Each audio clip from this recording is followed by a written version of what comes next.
Meghan looked typically stylish on Tuesday when she appeared in a virtual panel part of the New York Times Deal Book Summit. She accessorized her look with a pair of black stilettos, a gold buckle belt by designer Ferragamo and multiple gold bracelets. Among them, there was a gold and diamond eye of protection piece of jewelry designed by Mateo Harris of Mate, New York, according to the Huffington Post. The hand-painted bracelet, made in New York City, is sold for £1,100, $1,500. Its description on the jeweler's website read, "Beautifully made in New York City of 14 kilotons gold, diamond and hand-painted with enamel by skilled artisans. The eye of protection is a classic and essential piece which you will never want to take off. Ward off undesired energy with this bracelet and attract good vibes only." Meghan's outfit took by surprise Mr. Harris, who said he had no clue she would appear on the panel wearing one of his pieces. Explaining Meghan was one of the people he had hoped to eventually see wearing his brand, he told the Post, "I almost had a meltdown. I was like, oh, my God, I'm gonna have a panic attack today." Mr. Harris also explained he is superstitious and loves the eye of protection himself. He added, "For her to have on this great piece of personal jewelry really means a lot to me because, 1, she's protected. In my mind, I like to think that I blessed my jewelry. So it's a great piece to have."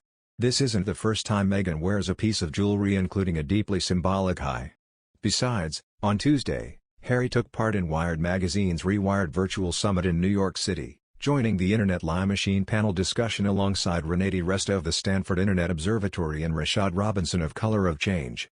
"Misinformation is a global humanitarian crisis," said Harry, who also addressed the term Megxit, which went viral after Meghan and Harry announced their decision to step back as senior working royals in January 2020. The term Megxit was or is a misogynistic term that was created by a troll, amplified by world correspondents, and it grew and grew and grew onto mainstream media. "But it began with a troll," he said. In his remarks, Harry briefly spoke about his history with the media and misinformation. "I felt it personally over the years, and I'm now watching it happen globally, affecting everyone, not just America, literally everyone around the world," he said. "I learned from a very early age that the incentives of publishing are not necessarily aligned with the incentives of the truth." The father of two noted, "I know the story all too well. I lost my mother to this self-manufactured rabidness, and obviously I'm determined not to lose the mother to my children to the same thing." He alluded to his series The Me You Can't See, which addressed mental health, as well as previous statements he has made excoriating the media for their treatment of Meghan. On Tuesday, he told the Wired panel, "The scale of misinformation now is terrifying. No one's safe from it, no one is protected from it. You can't hide from it, and we continue to see lives ruined, families destroyed in one single household." Later in the panel discussion, Harry cited an independent report that found more than 70% of the hate speech about my wife on Twitter can be traced to fewer than 50 accounts. He implicated tabloid journalists in amplifying the hate and the lies, saying they regurgitate these lies as truth. And he underlined the synergy between legacy media and social media in commodifying viral content to toxic ends, name-checking Succession's fictional media tycoon, Logan Roy, and real-life media mogul Rupert Murdoch. "This isn't just a social media problem. It's a media problem," he said. "I've grown up learning that news should be sacred ground. You don't have to be Logan Roy or Rupert Murdoch to understand that clickbait is the descendant of targeted advertising." But he also struck a hopeful note, affirming, "Real journalists have the power and the will to tackle racism, misogyny, lies, all of it from within their own systems.